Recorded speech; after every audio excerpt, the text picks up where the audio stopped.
Bienvenue dans Nouveau Modèle, le podcast sur la mode responsable et engagée. Je suis Chloé Cohen, je suis journaliste et aujourd'hui vous écoutez le 3e épisode de la série Une mode meilleure pour un monde meilleur. J'ai pensé cette série de 9 épisodes comme un guide pratique pour vous accompagner à n'importe quel moment de votre réflexion et de votre transition vers une mode plus responsable. On ne va pas se mentir, le prix reste un critère essentiel et décisif quand on achète un vêtement. Malheureusement, on n'a plus aucune idée de ce que vaut un vêtement. Et c'est à cause de la fast fashion qui vend des t-shirts à 3 €. Mais ce prix ne devrait pas exister, car ça n'est pas possible de correctement rémunérer des ouvrières et des ouvriers, de payer des matières de qualité, de payer le transport et de dégager une marge avec un prix si dérisoire. Ok, avec les quantités astronomiques, les marques de fast fashion et d'ultra fast fashion parviennent à baisser leurs coûts. Mais quand même, il y a forcément quelque chose qui cloche et croyez-moi, la marque ne va pas rogner sa marge. Après, c'est vrai, je suis d'accord, il y a des marques qui vendent des t-shirts à 50 € et qui ne sont pas du tout responsables et qui ne fabriquent pas des vêtements de qualité. Donc je comprends qu'on soit toutes et tous un peu perdus. On verra dans le prochain épisode comment reconnaître une marque responsable et transparente.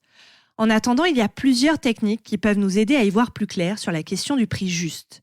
La première, ça n'est peut-être pas la plus accessible ou la plus évidente, mais c'est sans doute la plus efficace. C'est de faire soi-même un vêtement. Ça prend du temps, c'est difficile, c'est un vrai savoir-faire et on réalise que payer 3 €, ça n'est pas honnête. Essayez déjà de recoudre un bouton, rien que ça, on se rend rapidement compte que ce n'est pas si simple.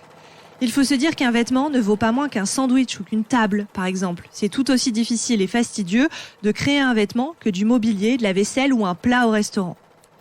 Deuxième technique, il faut regarder les quantités qu'on achète. Si j'achète 5 t-shirts à 3 €, je dépense 15 €.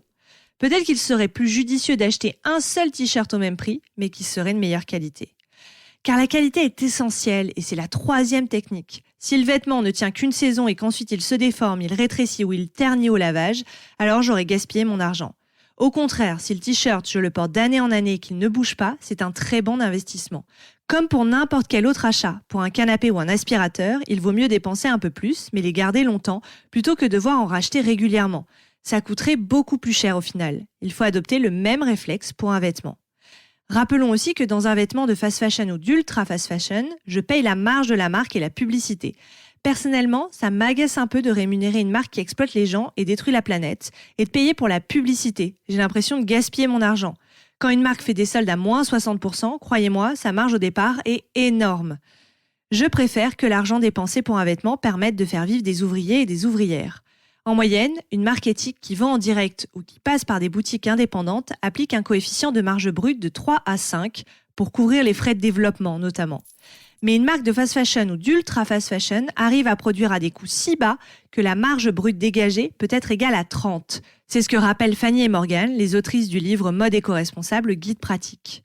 Enfin, n'oubliez pas que la seconde main est aussi une bonne option pour consommer responsable en payant moins cher.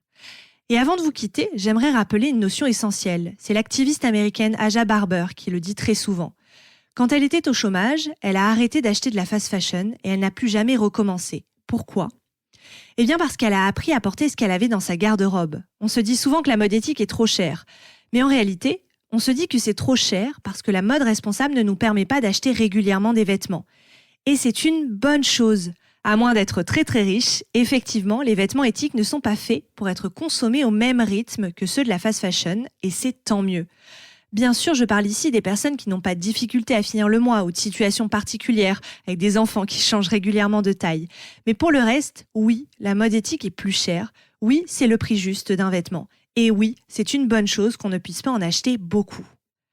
Voilà, c'est terminé pour cet épisode et je vous donne rendez-vous très vite pour découvrir quelques pistes afin de reconnaître une marque responsable et transparente.